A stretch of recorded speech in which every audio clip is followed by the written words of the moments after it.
What's up, everyone? Today I'm here, so's JP, and we got T Guy over here. Michael the T Guy. That's right. Turo, Bitcoin miner, T Guy. T Guy. 3 occupations. Yes. 3 stories. A couple cups of tea. You know? And I've actually never had tea in my entire life. So what's like an interesting fact you could tell me about tea? All tea, whether it's green tea, oolong tea, or black tea, it all comes from the same plant. Really? Yes. Okay. And do you drink tea on like a daily basis? Do you like use it? I do, yes. Yeah. For sure.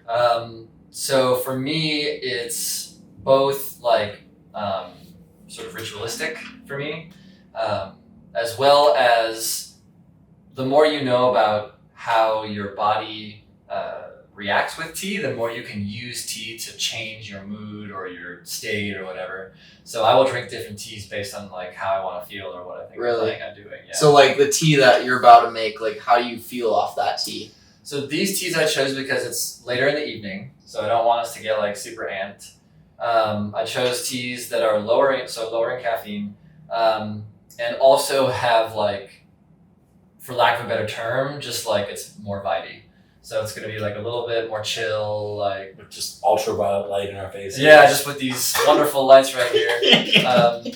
But so tea has energy, Mm-hmm. and it can lift you up or it can bring you down. Like there's some teas I can drink and go to sleep a half an hour later. Really? And there's others that just like turn me into That you get you like cocaine type tea? yeah, just So at what point do you start sweating when you're drinking the tea? Because that's a big thing. I'm excited. We'll just be sweating after all like 5 cups of tea. Yeah, so 5 that's- cups? What do you mean? Oh, How So many- you'll see right. they're You're small. right. They're small. You'll see they're small cups. I don't know. It depends. Dude, I'm hyped. Usually after like 3 or 4, probably. Okay. Okay, fair for all, just some sweat checks. It's Okay. a little red over there. We're good already. Yeah, you'll working. because one of the ways that the energy manifests in your body is that it comes out as sweat. Okay. So like it starts to circulate, and like these are warming teas. See, we're already covering a lot of ground here. I'm trying to keep Dude, it this is simple. sick. Yeah, these are warming teas, and so it should like raise Warm your body you. and temp and all that stuff. AC's on. We're good. Dude, I'm hyped. I'm All excited. All right, let's get the stuff out. So I guess while we Ouch. make this, what's your like background business wise? Because JP made a group chat with like this group chat called Breadheads, where it's all these people interested in making money or just like have businesses. What's your business? Other than I know you have a tea blog. You can shout that I out. do. We can get to that in a minute. It's called The Tea Letter. TheTealetter. And so like that's like a blog and I've got a Substack publication and stuff. But Check it out. the work that I do is I'm like a startup growth guy. Okay. So it's marketing, but for like early stage companies. Not super early stage. Usually like sort of late seed to A would be the earliest that I would go in. How much money is that? It varies these days, but like a few $1 million or something Okay. like that. Product market fit. Yeah, Just like at least early product market fit, yeah, kind of a thing. Would you say like you accelerate the flywheel? Yes. He's a flywheel pusher. I am a flywheel pusher. Generally, it's like we have some idea, we have our product, we generally know like who it's for, and we're confident that like we're right about that. We've identified at least one growth channel that we think works well for us, and so now we either need to like scale, automate, and operationalize that channel, or like figure out how to do that. So a good example of that is I worked at Discord for 3 years. And when I came in, they had just started working with Twitch streamers, and they said, okay, well, we've worked with enough Twitch streamers that we think this could be good, but we need somebody to help like make it be a real program for us. And that's what I did. I was like, all right, let's go we went from 5 to 25, and then we opened up YouTube, and I worked with like hundreds of YouTubers across the world, spent a couple $1 million, like that kind of stuff. I don't know how much you can talk about this, but are there any YouTubers that you worked with that you can name? Oh gosh, I mean, so this is in gaming, so it's all gaming people.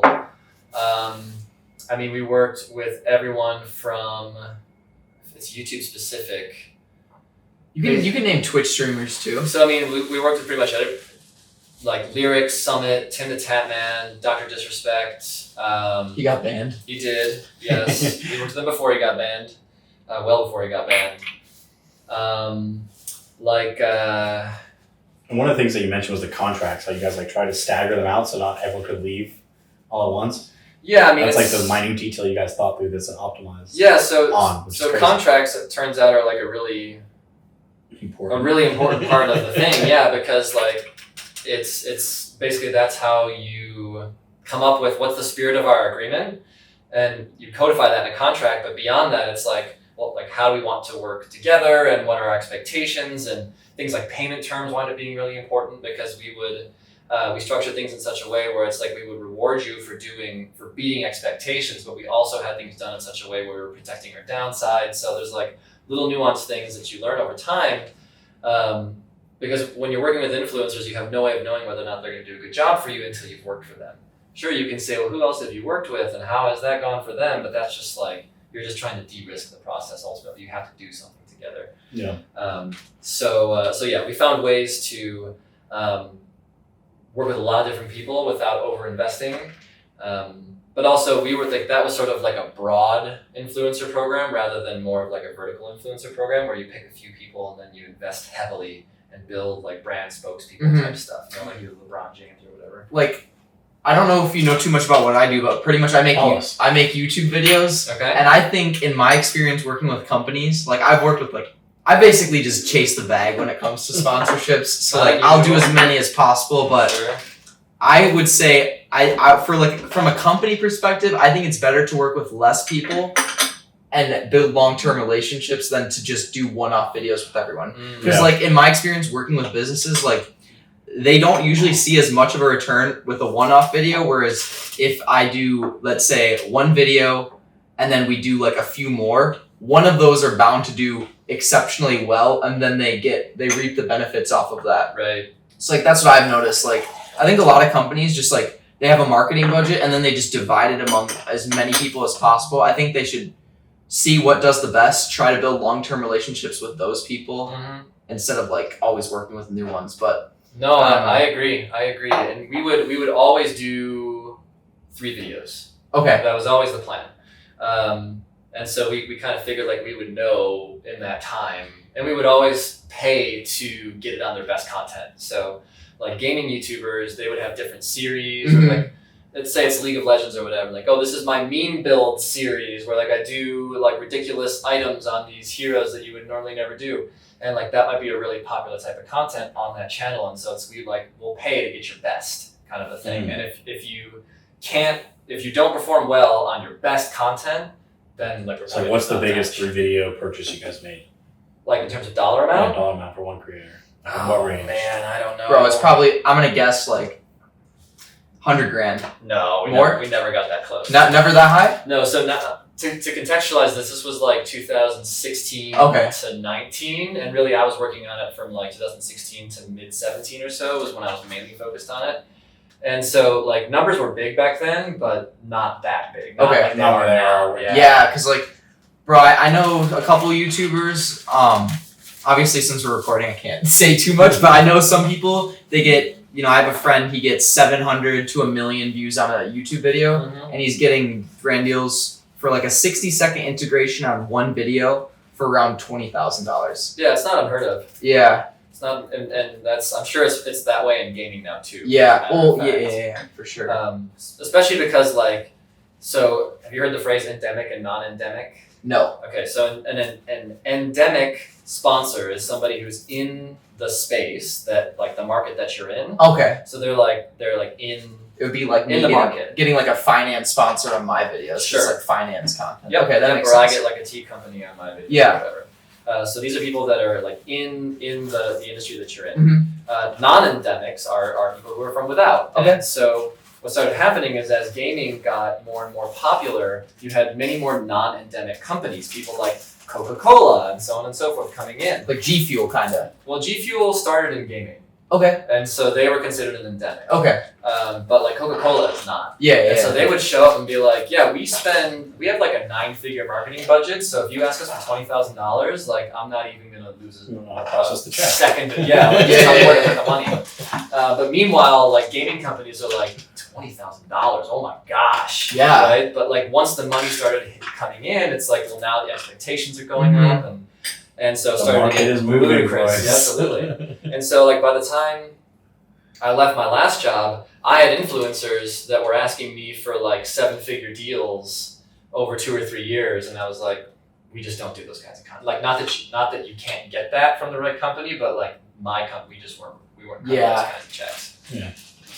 We didn't have that good of a business model yet. Yeah, our users isn't worth that much. No, we didn't have any VC funding, so we weren't cutting those kinds of deals. Bro, let me tell you, there's definitely like companies that like people I'm in a group chat with some like YouTubers, and like people know the companies that are just willing to spend a bag on like promotion, and like some of them like they just like waste money, like almost to a point where they're just like overpaying, and like they're not getting as much benefit. So it's like I think like it needs to come to a point where it's like mutually beneficial for like the YouTube creator and the social media creator and the company, because like sometimes there's companies that are super cheap, like Ridge Wallet. Have you ever heard of them? Like they reach out to people, or like Coldest Water. Have you ever heard of them? No. Okay, but basically they're like, we want 10 videos, we'll pay you $300, and like they're like they don't pay crap. And then there's other companies that are like, we'll give like they just like way overpay. So there's like almost like no median like for like demand and stuff. Yeah. Yeah, and like the problem that you have with that is, Drink these, right? yeah, you can drink this. I should have grabbed Is this something. just water? It's just water. Just water. Start off with a hot water. So real quick on this is a black tea, and I guess I didn't even go over, but It's nice and warm. you may have warm water. You may have seen me like with this stuff here. These are actually, we call them cakes of tea. So they're like tea leaves that have been processed and then pressed into this disc shape, and they're dried like that. And so then we like break pieces off and put it in here, and then the water reconstitutes the leaves. I like that. So this is a black tea. It's from Yunnan, which is in the south of China. Yeah, this is one of my faves. Leave it on the table. Yeah, you can leave it on the table Oh, because this is hot water. So if I accidentally pour it on you, then like, Oh, gotcha. So one time I was cooking bacon and I held my hand like this and I lifted it up and the bacon came on here, the grease, burnt my hand instead of the cup. So that's why you don't. That's why I was like, oh, that's bringing back trauma. Yeah, you've got that muscle memory of the trauma. Oh shit. Yep, because I did the same thing. So one of the things that you notice about this is because the leaves take a little bit of time, they've been pressed, right? And so now they need to reopen. Yeah. So what you should notice is over time, like this cup of tea is going to be a little bit on the light side, but over time it'll get stronger as the leaves open up. Oh. And more tea is actually coming out into the water. So this is glass number 2 or 1. So this is one. This is one. Is tea like a substitute for coffee for you? No, because I never drank coffee. Okay. I never liked coffee growing up.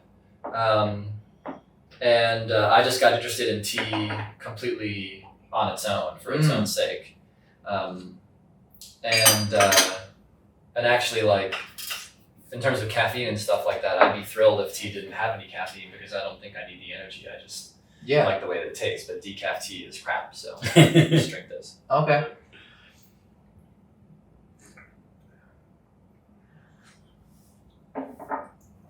Very nice. So what type of flavor would you consider this tea? If you had to give some tones to it, and we can let Michael try to explain as well. Okay. You know what I think? You know when like the leaves fall off trees and fall? Tastes like that. Yeah. Is that right? I don't think there's any right answer. Yeah, there's not necessarily right and It wrong. tastes like fall, dead leaves. So I generally agree that that's one of the flavors I get from this. As it gets stronger, I think that that experience will change.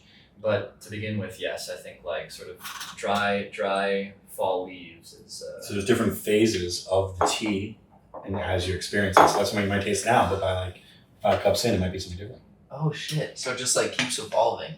Yep, and that's how this particular style of making tea works. So this is called gong fu. I'm sure you've heard the word kung fu. Yeah. So kung fu is another way of pronouncing gong fu, and gong fu in Chinese just means done with skill. Oh shit. And so this is tea made with skill. Okay, so you're skilled. Well, that's debatable. Highly debatable. You can see the colors. It's already getting quite a bit darker. darker. Yeah. So is that way stronger? In terms of flavor, yes. I'm already sweating.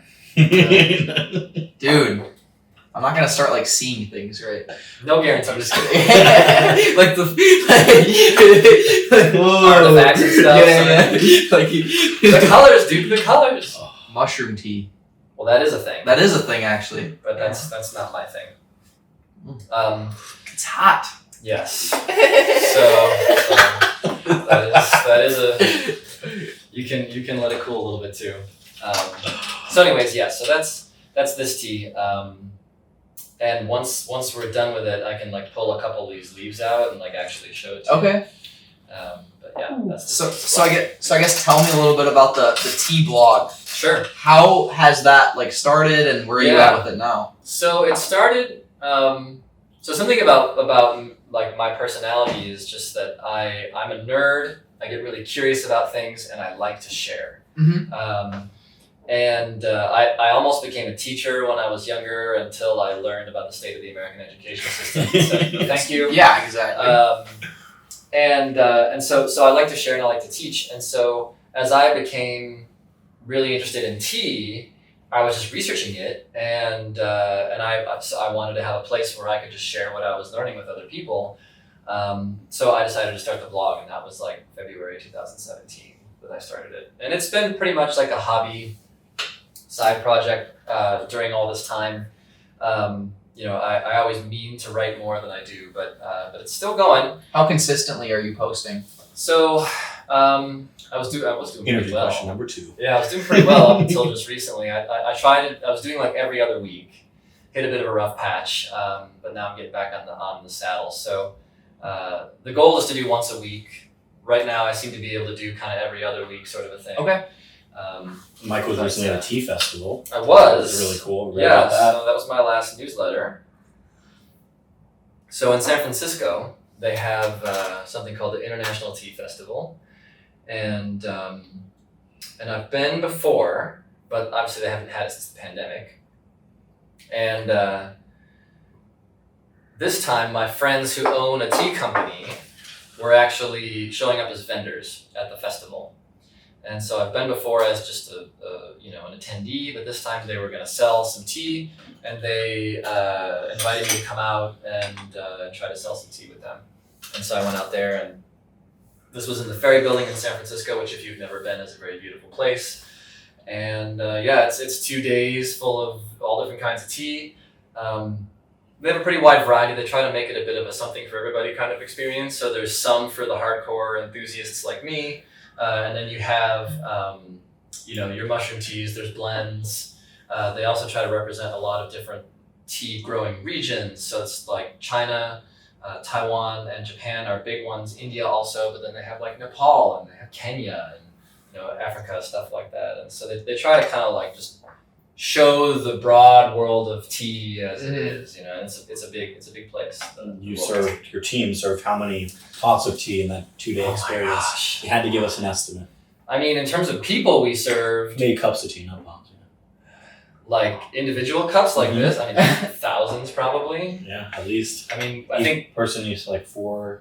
yeah, like we served 5 to 6 teas to each person who walked up to the table.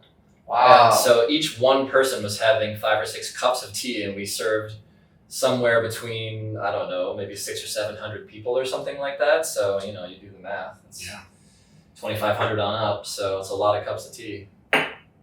Wow. So he's a tea expert. No, Just last weekend, 3,600 people. Bro. I'm not a tea expert at all. Self-proclaimed non-tea expert. I like Yeah, well, it.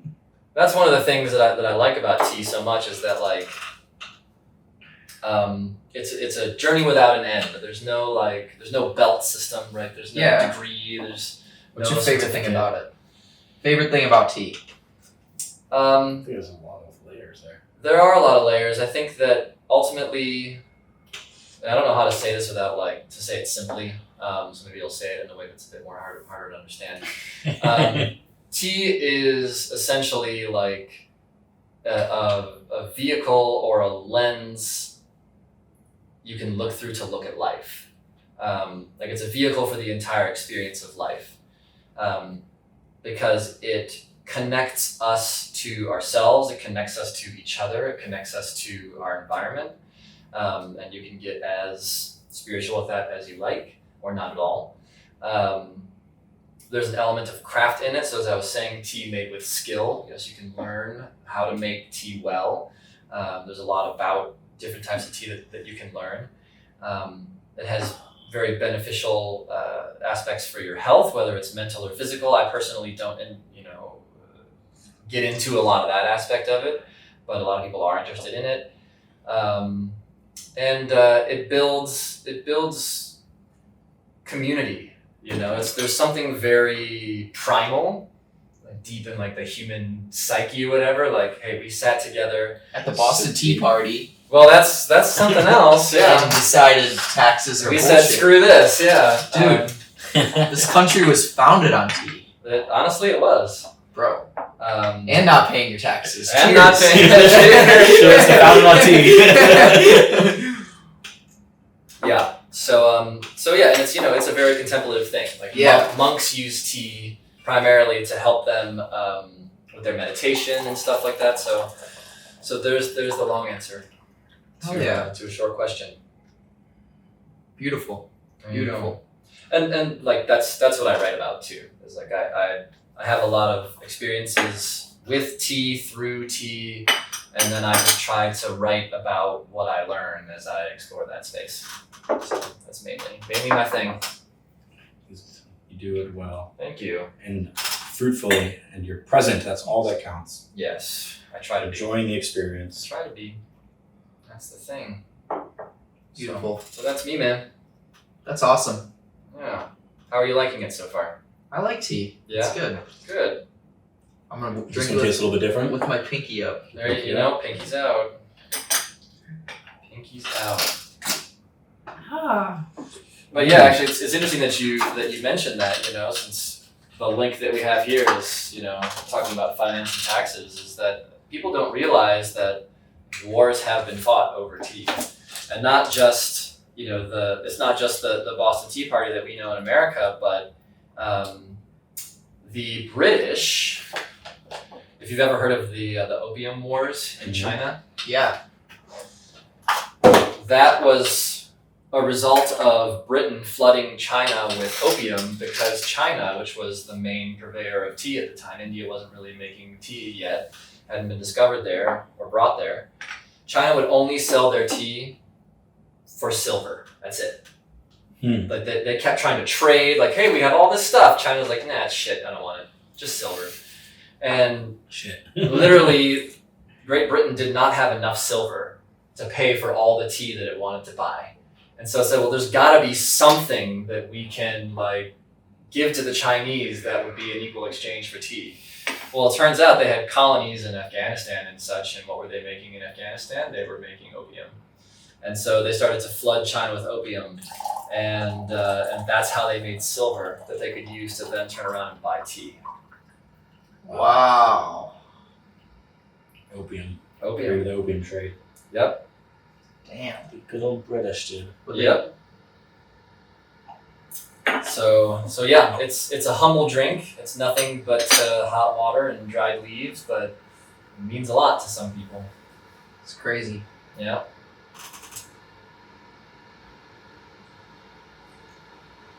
Thank you. On that happy note. On a happy note. How Great. does it taste? It tastes great. How's it different? How is it different? Now where are we at? Yeah, Now, okay, it's less like dried leaves. Mhm. It More tastes like- less. Hold up. Let me try. Let me taste.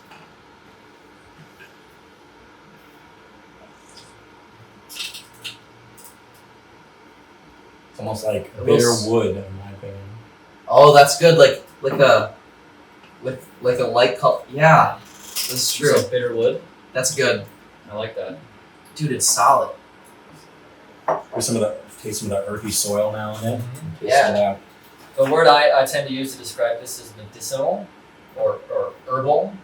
So if you've ever had real herbal medicine, Kind of gives me an effect similar to coffee, where you're feel a little different, just a little bit. I don't know. Good. We're almost ready for almost done with the first batch. yeah, I mean, I'm starting to feel some sweat on my palms. Yeah. Yeah. Yeah, a little bit of clamminess in the hands. Kind of coolness on the skin here. It's Yeah. weird, man. Like, if you hadn't told me all this before I started drinking tea like this, I would have said, yeah, sure, man, whatever you say. Yeah. But I've been drinking tea long enough now that, like, I don't necessarily understand how tea does what it does, but I've experienced it enough to say, like, whatever it is, it's a thing. Yeah. And There's so, definitely some sort of effect for Yeah. sure. Yeah. So, What should I change the topic to? Should we talk about money? sure, let's talk about money. Let's talk about We were talking about, money. so we were talking about influencers. We were talking about, like, that type of a thing. How much does your blog make with tea? I don't, none right now. I don't charge any money for anything. It's a free blog? Yeah. Well, I think that's how a lot of good things start. Yeah. I think I did YouTube for a year, almost 2 years before I made my first $8 off of AdSense. Nice. Hell yeah. I think my first month I made $8.97. There you go. Yeah. But that's like when you make that for the first time, you're like, I made this. I made money. Yeah. online. Yeah. It's cool when you're doing something and you don't care about the money and then it just like eventually happens. Like Yeah. I think that's like the best way to start something. It's because you Totally. enjoy doing it without making anything from it and then it becomes a business. Right, you need that intrinsic motivation that Mhm. comes from within because you'll never make it in the long run if that's not there. Yeah. Yep. I think that's like a lot of people like younger people like jump around from like business to business. And I think it's because they chase money and they don't do something they like. Yeah. Yeah, they're chasing money and they're chasing like what's the next hot thing. It's much harder to build a business over a year and focus on the same thing versus like, okay, I can just jump around. Like, Yeah, 3 businesses, 4 That's what I businesses. did. You seem like you're making more progress too. And you might be, yes, for some periods of your life, but then you have to take everything you learn and like, okay, what do I actually want to focus on building Yeah. for the next year? Yeah. Also stuff compounds. So it's like Yeah. the more you put into something over time, it's exponential. So it's Yes. like But eventually if you're compounding in the wrong thing, then it's not exponential. oh, sorry. Well, it's still. Yeah, if you're switching from thing to thing, yeah, that's fair. Yeah. So that's why you want to make sure you're Like if you're in compounding on the right Bitcoin stuff. mining now. Exactly. If you're Bitcoin mining now, you're compounding up or down. Yeah. Depends on which way your debt looks. Yeah. Yeah, what your debt table looks like. Yeah, I mean, there's a lot of expectation for immediate returns on investment. Like, oh, if this isn't working within days or weeks, then it's not going to work, so I'm going to give it up. And really, like, the finesse, the skill of entrepreneurship is recognizing when it's too soon for results to be there, or like when you actually should cut your losses and run. But if you just, to your point, if you just keep bouncing around like this isn't it, like you're never actually going to have enough time to recognize the signs, because there's always smoke before fire. Yeah. And so you gotta, like, if you don't learn to see the smoke, then you're never gonna find the fire. Yeah. And then you look at like fires as a bad thing, but also fire, like smoke could be hiding like a beautiful view. Where it's like Yeah. it is prosperity right behind the smoke, but because you didn't look far enough, Yeah, you just like ran away when the smoke was there. yeah, Like I think there's a chart. It's like when you start a business, it's like flat, and then it's like where most people quit. And I've seen like a chart on Instagram. yeah, It's like- yeah. And then it's like And then it's the hockey. Yeah. because I think Crashes. yeah, oh yeah, because I think the month I made $8, the next month I made 100, the next month I made 200, and then 2,000. There you go. 10x. Yeah. Every Yeah. time you're learning and what is that feeling? Like feel like when you're on that ride of going from $8 to $2,000. How old were Bro. you? Do you remember that? I just turned the month I turned 7. Sorry guys, the camera died, which always tends to happen during Classic podcasts. mistake, yeah. But now we're gonna continue, and I don't even know what we were talking about. What were we talking about? We were talking about something good. So to though. talk about business and how it's important that you stay in the game Yes. long enough. Yeah. So you were talking about the meme of like, Oh. you are here, whatever. Yeah. Another one I've seen is like guys digging a tunnel with a pickaxe, and it's just like cool. nothing but dirt, and then like right next to him is just like a whole ton of diamonds. Yes. That's what gambling addicts use too. So Well, it can help or harm. You know what I mean? So do you think business is like gambling? I think gambling's like gambling. I don't think business is. I don't think so either. I think business comes down to a lot of contract law. Like you said, once you realize like you don't have to do a lot, you have to sign a few contracts to make money. Mm-hmm. Like that's one thing I think I realized over the years. And actually, like you don't want to sign contracts with everyone. You don't want to provide a product for everyone. You want to focus on a subset of customers. Sign those very specific contracts. And like also what I've learned about putting big deals together is like they all come together when 3 or 4 things happen at once. It's like your bank lines up funding, your land works out, your building works out. But it's like that's for physical products, but even for virtual products, like you said, there's a deal to be done, and both parties want to make a deal done. I think coming in with that intention is super important. Yeah. And with contracts, it's like knowing your job is to sell the contracts. That's like super focused. Like they hired your Discord, and your one job was to be this contract guy, Right. to get as many contracts deployed as possible. Mm-hmm. Yeah, it's like you hit on a key point, which is that like if you have two parties together who want to do business together, you'll figure it out. Yeah, it takes some time to like understand what the nuts and bolts are, but if you and I want to have a business relationship, we'll have a business And relationship. the key is you'll figure it out fast. Like as someone younger, you'll be willing to hold on to it. You're like, oh, that customer from like months ago, he still wants to work with me, or he's gonna pay me for that. Like cut your losses Yeah. and be like very clear with people. I think as a young entrepreneur, you're kind of like you beat around the bush, but it's important to talk straight. Like, hey, this is the deal. Here's an offer I'm presenting you. Yeah. Would you like to do it? Yeah. Dance or no dance? Yep. Sooner the more reps you can get, the better you'll become as an entrepreneur. And I'm still not great at that part of it, actually. Like holding on to things. There's a little bit of that. There's a little bit of like either sunk cost or sort of emotional investment. But then there's also the like, I get a little bit, I'm still working through my fear of rejection, basically, or of saying no. And that's the thing, like you always have to be willing to walk away from the deal, because if you're not, then the other person knows that, then they have you over a barrel, they dictate the terms, and then you can wind up in a deal that heavily favors them but sucks for you. And then you have to fulfill that deal because you signed a Because contract. you signed a contract. And so like it's always better to just say no and walk away. And yeah, like you're gonna miss out on some sweet opportunities. There's influencers I said no to who months later were like the next hottest thing. And it's like shit, missed on that one. But like I felt far better about those than the times where I signed deals I shouldn't have. That's a gift that just keeps on giving, and it tastes like shit. For years. Yeah. So let me ask you, when you were talking to influencers, what made you decide to sign with them, and what made you decide to not work with them? So here's the hard part. The best kind of partner is one that already knows and uses your product. Mhm. Or like has a problem that your product is designed. It's good. That's all right. Yeah. That your product is designed to solve, and like you know that this helps them and also their audience, like that type of stuff. You know that there's a fit. You know that they're interested in it. Because, no offense, if you work with influencers who are just bag chasers, they'll just say, yeah, like you pay me and I'll do it. And like sure they can shill something, but like on the client side of the deal, like you're performing the services for me, like I want a good outcome, and a good outcome for sure. is somebody who can like. You want to incorporate them into a viral video, like or a video that's going to do well. But not even that. Well, They want you to care. it needs Yeah. yes, you need to care. Thank you. That's Yeah. the easiest way of putting it. Yeah, that's of course. And so that's hard, especially if you start to work with larger influencers, because they have management agencies. And the manager's job is to make money for the agency and make money for their client, who is the influencer. And so they often stand in the way between myself, like the marketing guy at the company, and then the service provider, who is the influencer. And like in many cases, a lot of those people will just say whatever they need to get the deal done. Yeah. And so it's like, I can't tell if you're just blowing smoke up my ass or not. And so that's why a lot of it winds up being a reputation game. Because sure, you can like just cut deals and do shit, but eventually it gets around. It gets around that you're somebody who just like tries to make as much money as they can, and they don't do a good job or what have you. Mhm. And then like people know and they won't do deals with Exactly. Yeah. That's a good point.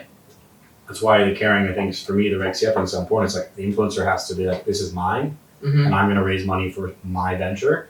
It's like, I Yeah. don't have as a company coming to you to sell products, like that doesn't work like that. That relationship is different. And I think the saying no thing you mentioned is also really important when it comes to like YouTube and being an influencer, because like there's a lot of deals you can do, but it's like how many of those are you gonna take versus just focusing on like ones that you like. Right. And I think the right answer is doing less brand deals with fewer companies and just focusing on the established relationships. But then there's also reality. there's Pay also bills. there's also just the make money. yeah. So Yeah, I mean, so the way that I look at it is like when you're in hustle mode or survival mode, like I need to eat, so I have to make money. You make different choices than when you're in a position of abundance. Mhm. And so it's like I have enough or more than I need, so now I can afford to be choosy. Mm. You probably just talked about a third type of influencer, a position of privilege. Yes, Like, that yes. I don't really care, Yeah. and that's not an abundance mindset. That's a Because they're different not delivering one. on it, but go back.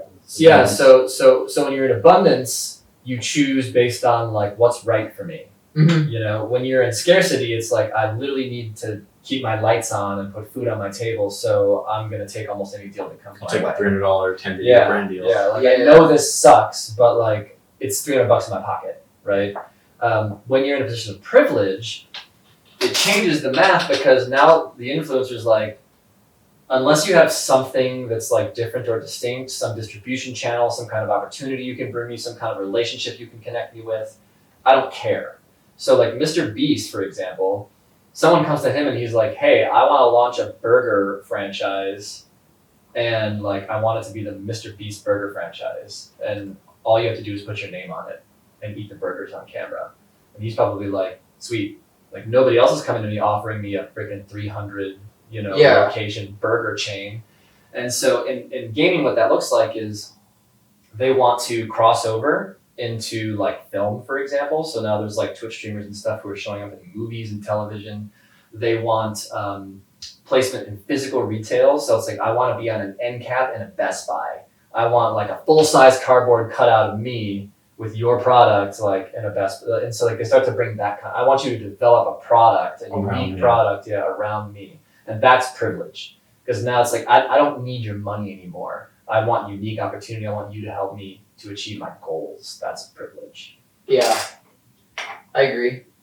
There's also, I think, value in instead of doing brand deals, like owning your own shit, like promoting products that you personally have some sort of stake in. I would say there's a lot more value in that long term because you're building outside businesses and stuff. Yep. Yeah. And that's where smart influencers go. Like, they start by saying, yes, I will take your money to hawk your product, but if you're smart, you're seeing how that performs, and then over time you go, sweet, now I'm not going to hawk your product anymore, I'm going to hawk my product. Mm-hmm. We have to make that shift. So like, that's I think the biggest thing we found with Reg CF was like getting them to shift that focus of like, I just want my 5K, my 10K for the deal. Yeah. Versus like, or do you want to build your own product? Yeah, that's true. Yeah, and some people are like, yeah, sure, I could start this business myself. I just don't care. Like, I'll just give me your check. It's fine. Yep. Yeah. What level of business aptitude that creator has. Yep. That's true. Yeah. Like there's this one company I really wanted to work with, Stash. You know that? Yeah, I am familiar with Stash. Yeah, that's one that I like work with, and I really like them. So then I just started promoting them like extra, and then I finally got a deal with them because I signed one brand deal with them, and I really liked the product. And I was like, oh, that'd be cool if I could like have them as like a longer term sponsor. So I just went a little bit above and beyond, and then they renewed for like more videos, and then provided value. Yeah, exactly. We know that because there are so many people out there who are low effort, low interest, they don't care, whatever the case may be. And so like when somebody shows up, a smart partnerships manager recognizes when one of their partners goes above and beyond. They go like, this guy's got hustle, he wants this, so like I will invest more in him. That always makes the difference. Yeah. I think also, like, I've noticed that companies like it when you are pretty creative with their idea. Like, if instead of just doing, like, a straight, like, script, like, I did a video where I ordered 5 pizzas from 5 restaurants and tipped them based on how fast they came to the door. Yeah. And it was sponsored by this browser extension. It's basically like Honey, but it's, like, a competitor. Uh-huh. And I used the browser extension to buy the pizza, and it was, like, a integration with, like, that, and they liked that idea. Yeah. It's, like, creative and like that kind of stuff. Yeah, I mean, you're the content creator. You know what's going to play well with your audience. You know like how to make something fun, entertaining, and interesting. Because what do? I want interested eyeballs to be introduced to my product in a way that makes sense to them, so they want to use it. What do you want? You want good content that entertains your viewers, so you have high retention. You make the AdSense. You have a happy sponsor. Yada yada yada. And so, like companies that come to you and say, "This is the script," you will read it, or else. Yeah. It's so dumb. But like I can't even begin to tell you. I would like I could send some links to some of the videos we did with influencers at Discord. Like the way we put our brand in those creators' hands makes some people like, I can't believe that you did that. You know, like the memes and stuff they would do, and we thought it was hilarious. Obviously, like it wasn't vulgar or anything like that. But it was just like, yeah, we just want you to like say these 3 things and just like do something your audience likes. You know. And we got some really hilarious stuff out of it. Yeah. That's awesome. Because everyone knows like the scripts, they can see them, and they're like, oh, this is not authentic. Yeah. That's what I think too. Like a lot of podcasts, like I wonder how like sponsorships on podcasts work because it's like I've noticed they just like read a script and they're like, oh, this podcast is brought to you by this company. I'm sure like the conversion on that versus like a Mr. Beast sponsorship, like per view, is probably much lower. Yeah. Like I don't know. It's like how many times. I mean, I guess when you hear something every week from a podcast you like, you eventually it becomes more like purchase. subconscious, and then you start seeing it more. I feel like Yeah, but it's like it's not like interesting. Usually, it's like and you can skip it really easy on podcasts. yeah, like 15 exactly. seconds. You're just like Yeah. a quick like double tap on the earbud or whatever. So the one podcast with advertisements that I will actually listen to is Cal Newport's podcast. Does he do it like a creative way at all? He does. He always talks about. So he has like real dry humor. He used to be a humor writer back in college, and so he's very witty. He has a very dry humor, and he always talks about reasons why he likes it, reasons why he uses it, because he uses all of his sponsor products. And so like sometimes his ad spots will be like 2-3 minutes long or something like that. But like I will actually listen to his ads sometimes because like sometimes they're just funny or I'm curious as to why he likes it.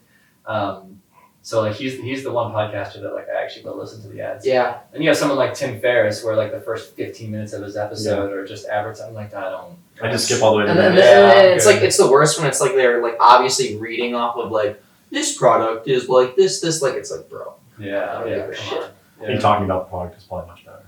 Yeah, just like talk. Yeah, I think like relating it to like your content and Mhm. like what people already watch you for is probably the best way to do it. Totally. Yeah, it's Totally. interesting stuff. So you're big into marketing. That's like your thing. Yeah, Like big time that's influencer my- marketing. Or? That's my profession. So influencer marketing is actually one of my least favorite kind of marketing to do. My least favorite thing. to Really? do. Slam my head against the It's wall. very laborious, right? Because people are involved, which means it can be a lot more time consuming, effortful.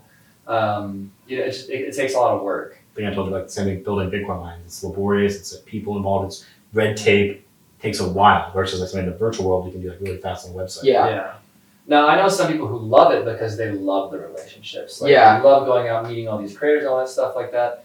I think maybe because I was operating in gaming and I wasn't particularly interested in after I saw what it was like to be a gaming influencer, I wasn't interested in being a gaming influencer. Yeah. But anyway, so it's not my favorite kind of marketing to do. Generally, the way that I work is like you have a business problem that you think marketing can solve. So like let's figure out what that looks like, and then let's build the right system that's going to do that. So that's what it means to be an early stage startup person. Is you're not really like you don't necessarily do one kind of marketing. It's like, well, I know generally how to do all of this, and I can get us going with any of this. And then as soon as it gets to a point where it's big enough, then I'll hire somebody who's like, this is their bag. And I say, okay, now you go run this. Mhm. So that's generally how I work. So like in your startup, you had experience like hiring different people, and how was that? Because I feel like that's probably like one of the hardest things about building Hiring a is business hard. is hiring people, because like no one's really gonna care about your thing as much as you, Yeah, no one's gonna care as much as you. Generally, and not getting always, people but to generally. care is hard. Building a tribe, yeah. Well, so like for example at Discord, I think it was a hard requirement for at least the first 50 employees that you had to be a gamer, a core gamer, and you had to use Discord. It was a requirement. And then as we move towards like 80 to 100, it's like, well, if you're working on the product, you have to be a gamer and a Discord user. If you're in other functions, then we're not as strict. And then as it got bigger and bigger, it's just like It just died. Yeah. it wasn't as important anymore. But like, Other values came up. yeah, right. It's just like, well, we just need people to do the job, and there's like not enough people who are core gamers using Discord that can do the job. So you just have to relax. But yeah, the core people need to actually have a passion for it, because that's like when the hardest work and like Yeah. the building and the Yeah. problem solving. Yeah, Before they have the budget to pay the hundreds of thousands of dollars when Michael scared by the 10K. It's tough. yeah, Yeah, yeah. that makes sense. Yeah, it's like, someone at that level will like work 10 times harder Mhm. than somebody down the road who just like wants a job at a company that looks cool. Yeah. But yeah, so apart from knowing so business finance, taxes, contracts, and negotiations, and hiring, these are like the three core things that you need to get good at to be successful in business. Because if you don't know how to manage your money, you don't know how to do business deals in a way that like advantages you, and you don't know how to get the right people working on things, you're fucked. Yep. You're just not going to survive. Well, you'll you'll foster your founder basically. You'll sit where you are. You'll grow linearly, but you won't grow logarithmically. Mhm. And it's going to be a pain the entire way. Because each one of those is leverage. Like contracts leverage, hiring new people is a leverage. Yeah. So I guess, do you have any tips about that from your experience? So what I can tell you is that the more junior the person is, the less it matters that they have specific skills and experience in the thing you want them to do. Early on, what matters is that they are smart, hardworking, and they have a good attitude. Because like you're gonna need to teach them how to do their job anyways. So as long as they're intelligent and curious and like willing to learn and stuff like that, and humble, then it's like sweet. I'll teach you what you need to do. Just like show up and do the work. I feel like humble is important because we actually, this is funny because for the Turo business we hired some like sales reps, and there's this one guy, he's like actually my friend that I know personally, and we hired him and I thought he'd be really good because he did door to door, he like did pretty well, but like we tried to like teach him the pitch and he'd be like, nah, I know how to do it, I'll do it my own way, and then he would do this pitch and we try to tell him how to do it and he just doesn't listen, he just does it however he fucking, and he wasn't doing good. Like, he just thought he knew better than everyone. Yeah. And it was fucking annoying. Yeah, that's not, He didn't admit that it was him. Yeah. That's not product. Yeah, I was That's like, yeah. And then he would, like, listen to other sales reps, like do their pitch. He's like, this is horrible. We Like, call that inside the box thinking. So Mm. it's like everything is happening. Yeah. To Yeah, him. now there are times when you hire like the more senior the hire, the more important it is they have the skills and experience, because it's like I'm hiring you to take your expertise and apply it to this problem. And so like I might be hiring you to do something I don't know how to do. Mm. So I want you to come in and say, this is how it's done. Yeah. And in that case I'll go, sweet, like you know how to do this, you have like a system or whatever that you use based on your experience, like come do that for us. And so at that point, like it's much more important that they know how to do the job because you're hiring them to do the thing. Mhm. And so that's like junior versus senior. And then generally, we had a framework at Discord that I really liked. It was called I Ask. Intelligence, attitude, skills, and knowledge. And we would have multiple people interview any given candidate, and they would test different aspects of that. And then we would get together, and this works if you have a larger team because you can, handle that kind of interview process. And then we would get together and compare notes and just like give that person a score. If there was questions or red flags, concerns, or whatever, we would discuss. And at the end of the day, like we all make a decision. And the thing about that is that culture was just as important as whether or not you knew how to do the job.